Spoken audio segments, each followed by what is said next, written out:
you're going to be disappointed. He's very cheap. So you've built your team around a placeholder who's very cheap. That's another problem. Hello SuperCoaches and welcome to our no-go zone episode. These are the biggest mistakes being made by SuperCoaches this year. But before we get stuck into it, Rob Sutherland, you've got a gripe. I know you've got something that you really need to get off your chest. Wow, not really, but you told me I had to put something in here, so I have. I've had enough of the phony war, Thomas. I've had enough of the pre-season. I've had enough of just, who's going to play in the trials. I don't even want the trials. I want it all over with. I just want round one. Let's get into it. Let's really get the meat on the bone. Well, the problem is that round one is not actually round one. It's basically round 0 and then round 1. So it's going to get stretched out for 8 days. So you're not even going to get your full fix after that first weekend. It'll be enough though. It'll be real points. It'll be real scoring. It'll matter. My life will have meaning again, Thomas. Speaking of Vegas, we're not going. This is a completely impromptu plug, but we've got our Viva non-Vegas party at the Star on the Sunday of the game, so you can come along. There'll be some guest speakers there. 500-ish SuperCoaches all in the same room watching the games together. It'll be pretty good. Are you going to be there? It's still undecided, Thomas. Still undecided. I'm trying to convince Rob to come along, but you're not going to get me. I'm not going to commit in the pod. My gripe is Shane Flanagan. Right. Oh, so I'm a Dragons fan, but he talked up Dylan Egan big time about 2 weeks ago, saying that he is a Liam Martin clone. Yep. Ben Hunt came out and said it was like Matt Gillette was standing next to him in the defensive line. The Dragons would kill either of those. Oh, yeah, we're on. And then immediately put him up to number 3 in our cheapie bubble. So he's gone from literally nowhere in the cheapie bubble to number 3 straight away. Then Flano goes and signs Raymond Fatala-Mariner, who can play on an edge and could take Dylan Egan's spot. And now looks like he's going to sign Luciano Leilua. So Dylan Egan goes from being our starting back rower, lock him in, he's the next Matt Gillette, he's the next Liam Martin, to being not in the 17 at all. It made my heart sing with joy. I'm prepared to lose a cheapie to watch the Dragons lose the next Matt Gillette / Liam Martin all in one piece. The guy that Ben Hunt loved defending next to. Well, let's talk no-go zone. You can sign up for SuperCoach at supercoach.com.au, obviously. My number one, and it's pretty big, is Nathan Cleary. Nathan Cleary is a no-go zone. That's a strong call. Greatest player in the game. Because he's the most popular player in the game. I think that doesn't make sense given the run that he's got. He's got 2 tough games to start and then the bye in round 3. I think you bring him in maybe 4, 5, 6. He's had that off-season injury as well, which I don't think will delay him too much, but it's an issue.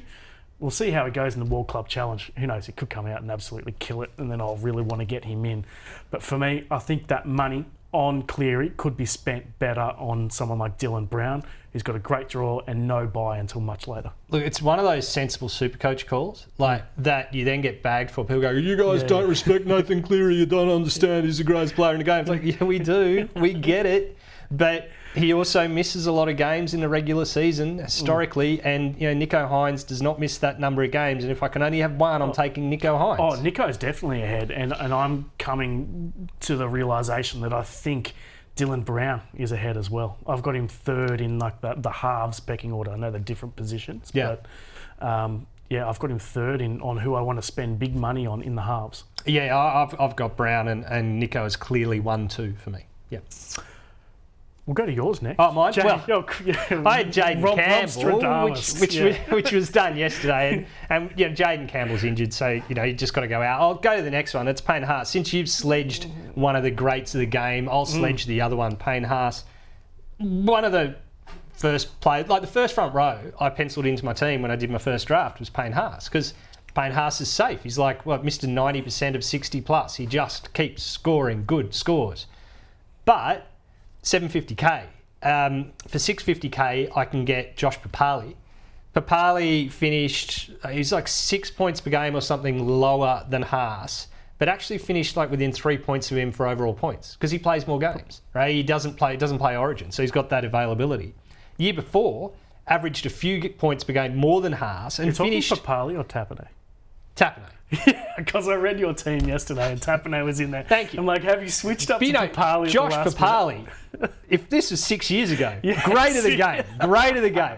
This is like when we did a show about, and I was talking about Liam Fitzgibbon, and the bloke from Fox Sports. We could do an entire show of outcuts where Rob names the wrong person, right? But I mean Tapine, and Tapine at 650k is, for me, better than Haas at 750k. I agree with the Tapine call, not so much the Papali'i one. I'll move on to my next one. Pappenhausen. I know I mentioned him in the Mid-Rangers episode that we shot a few minutes ago. I don't see the point in taking a risk on him. If he's kicking goals, he becomes really, really tempting. But they've got Nick Meaney there. Like, is there any point in him kicking goals? They're both 80% kickers. Yeah, it's a luxury. It's a luxury, yeah. They're both good. So if he's kicking, I think Pappenhausen is a really good chance of being in. If not, it's going to be Ponga and Turbo at fullback. Yeah. Now I'm going to get this name right. Kale Iro, right? I'm not going to go with a different Iro. I'm going to name the player that I'm talking about. Super popular. I think well over 25% at the moment. I do not understand it because he's not going to be, barring catastrophic injury, he's not going to be in the starting team. So I just think you're going to be disappointed. He's very cheap. So you've built your team around a placeholder who's very cheap. That's another problem, because then when he doesn't get named, you've got to find the money to go to someone who, is legitimately named. And that's when you're putting your placeholders, I prefer a 290k to a 210k because I've actually got space. Yep, I agree. I think Iro is totally over-owned at the moment. He's about the fourth most popular player. Should be more down sort of the 20 mark. I think he will be a good cheapie at some stage this year, just not from round one. Yeah. David Fafita, I've got on my list again. Bit of Nostradamus, wrote that down last night, and then the news came through that he's out until round 4. So put a line through him. The winner there is obviously Bo Firma, who I think is a must-have. Yep, agreed. You want me next one? Right. Spencer Leniu.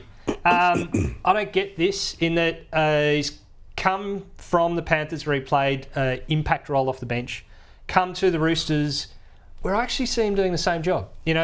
Provided Jared's not suspended and Lindsay's not injured, then they're going to be the starting props and they can eat big minutes. You've got Terrell May coming off the bench, can also eat big minutes. You'll have a edge middle like Satilli, who can also play solid minutes in the middle.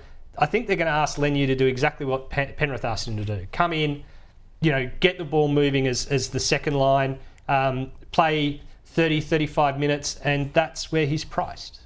Yeah, I tend to agree. I guess if you're looking for a sort of borderline mid-ranger / borderline cheapie there, he is quite safe, but I think he will be used as an impact player, which means I'm leaning to a guy with more upside. Samuel Hughes, named to start at prop for the Bulldogs this weekend in the trial. I know we can't trust trial teams, but does that mean he's ahead of someone like Liam Knight, who's also a great purchase at the Bulldogs? Plus, you've got your former Rooster who's heading to the Broncos, whose name has escaped me, who could be a good option as well. Xavier Willison too. Look, there are so many good options there at similar prices and a lot of them below, so I'd be going for those guys instead. Yeah, and keep in mind that Sutton will be back around 6 or 7. That's another middle going into the Dogs mix. I actually think Hughes is okay, right, as an absolute cheapie. But, you were having a go at my man Liam Henry. Liam Henry, yeah, I know you've talked him up a lot, and there is a little bit of space there. This links to Spencer Leniu, with Leniu having left the club, of course. There is some chat that Liam Henry comes in there and maybe scores a bench spot. You think he's going to become like the new Lindsay Smith? I'm hoping, yeah. The chat this week about Maverick Geyer, though, has turned me off because Maverick Geyer, mostly noted as an edge back rower, he's bulked up by 8 kilos. He's saying he's going to play, or he can play, in the prop rotation this year. So that's kind of scared me off. Someone like Henry, who is, or was, a big minute style guy in the lower grades. And you've got a Maverick Geyer guy who's probably more of an impact player, more of a Spencer Leniu style of player who can play middle and edge as well. I only want the best Maverick Geyer in it. When you hear him speak and read interviews with him, he comes across as just a genuinely balanced, interesting guy, which is impressive considering who his dad is. So his mum must be just very steady, But But I still think Liam Henry's in front. I think Henry is a 15-year NRL prop. I think he is a legit future star. Yep. And Penrith know it, and I think they'll blood him this year heavily. You know, having made a couple of small minute games in debut. Jesse Arthurs is one I've got. Nothing against Arthurs. He's a upside guy. A good winger in a team that's an upside team that's on the rise, that scores points. But I think he's priced where he is, right? He's 35, 40 points a game. He can score 40 points with a try because he's not a huge worker. He's not a big framed wing. He's not a Greg Marzoo. He's not going to make 22 hit-ups. So I think what you're buying is what you get. And when I'm in round one, I'm trying to buy upside, not price. I tend to agree, and he doesn't even have that spot locked in because Dean Mariner, it's apparently it's a 50-50 call for that wing. Dean Mariner is quite expensive. He's in the mid-5s, I think because he absolutely killed it last year. Yeah. So he's not a cheapie for SuperCoach Classic, but a really good sleeper for draft if you're playing. So keep an eye on him. I've got Bronson Xerri as a no-go as well. I just don't... I've said it before, but guys coming back into the NRL after long breaks tend to take a long time to build up to things. So Xerri, if he was 50k cheaper, you'd 100% get on, but at about that 350k mark, I think there will be better options come along, including your mate, Drew Hutchison.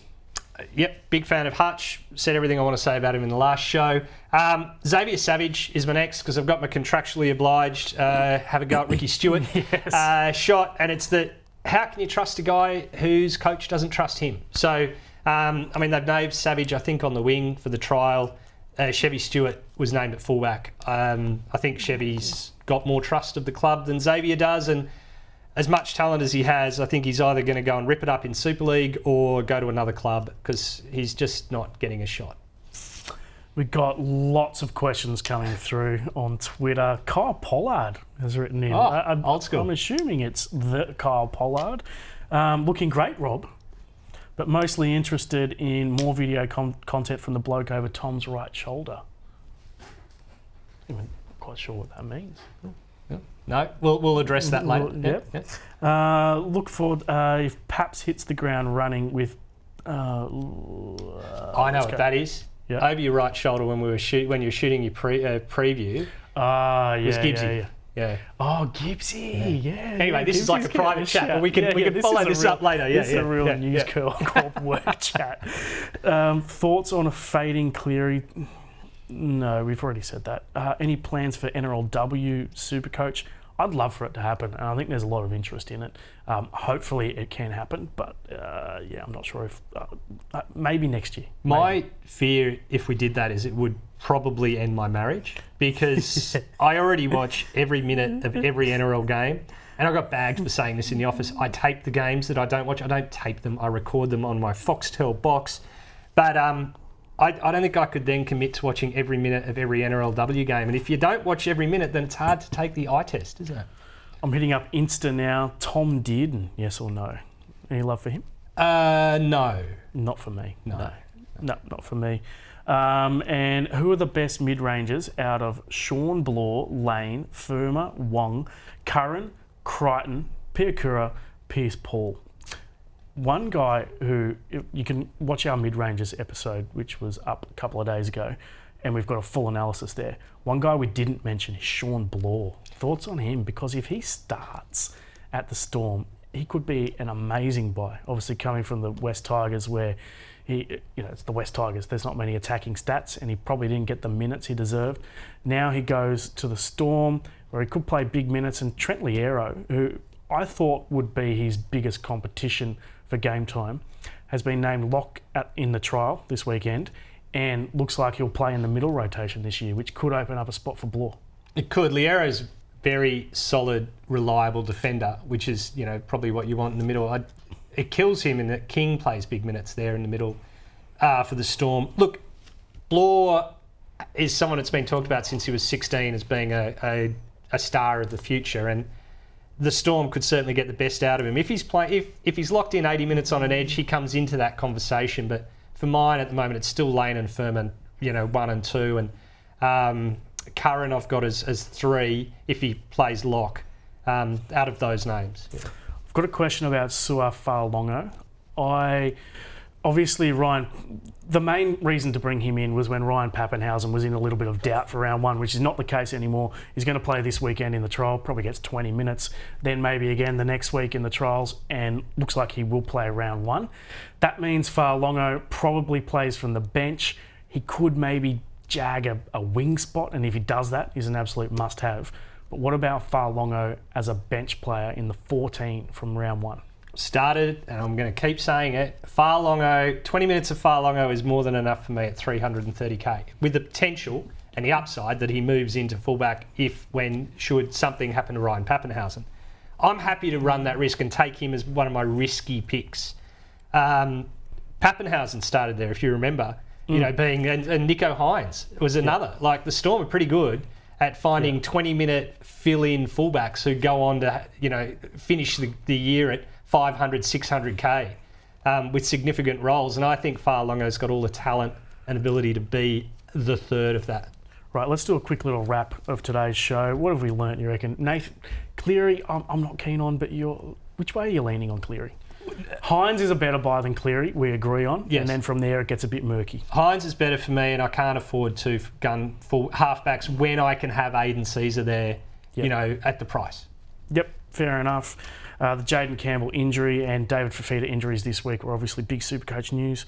Spencer Lanu is a popular guy. Look, the major thing, and you're being very kind, but I've got to bring it up. The other thing I've learnt today is that Joseph Tapine is not Josh Papali.